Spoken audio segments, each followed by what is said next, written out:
ભાવનગર મહાનગરપાલિકાના નવનિયુક્ત મેયર અને સ્ટેન્ડિંગ કમિટીના સભ્યોનો ભવ્ય નાગરિક સન્માન સમારોહ યોજાયો।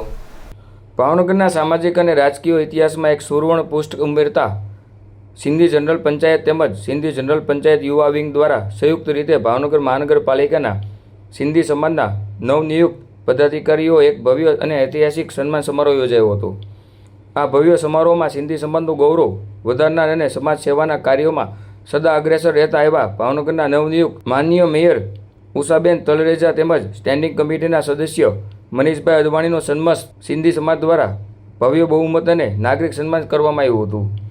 કાર્યક્રમની મુખ્ય વિશેષતા એ રહી હતી કે ભાવનગર શહેરની તમામ સિંધી પંચાયતો, ધાર્મિક સંસ્થાઓ, સામાજિક અને વેપારીઓ સંગઠનોએ ખૂબ જ ઉત્સાહપૂર્વક મોટી સંખ્યામાં હાજર રહીને એક જ મંચ પરથી બંને પદાધિકારીઓનું સન્માન અને સિંધી સમાજની અંતર એકતા અને સંગ્રહણ શક્તિનું ઉત્કૃષ્ટ ઉદાહરણ પૂરું પાડ્યું હતું।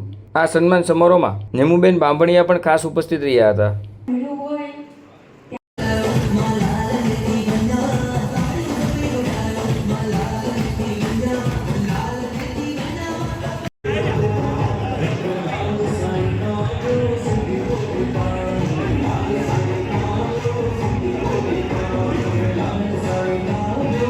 ભાવનગર મહાનગરપાલિકાના પ્રથમ નાગરિક તરીકે મને જે જવાબદારી મળી છે તે બદલ સિંધી સમાજના સિંધી જનરલ પંચાયત તેમજ યુવા વિંગ તરફથી આજરોજ સન્માન સમારોહનો કાર્યક્રમ યોજાયો હતો, જેમાં ભાવનગર શહેરના તમામ મંદિરોના ટ્રસ્ટીગણ, એસોસિએશનના સૌ વેપારી મિત્રો અને વિવિધ સંસ્થાઓમાંથી આવેલા સૌ ભાઈઓએ બહોળી સંખ્યામાં મારું સન્માન કર્યું।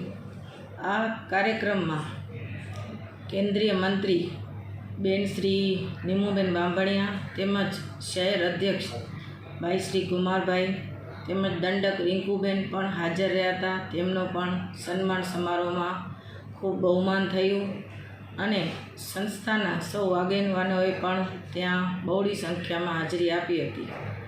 આગામી દિવસોમાં જે કંઈ પણ પાર્ટીએ જવાબદારી આપી છે તેમાં ભાવનગર શહેરના વિકાસ માટે પૂરતા પ્રયત્નો કરીશું અને આપણે ખાતરી આપું છું હું એવી કે હું મારા ઉપર જે જવાબદારી મૂકવામાં આવી છે તેમાં કટિબદ્ધ રહીશ।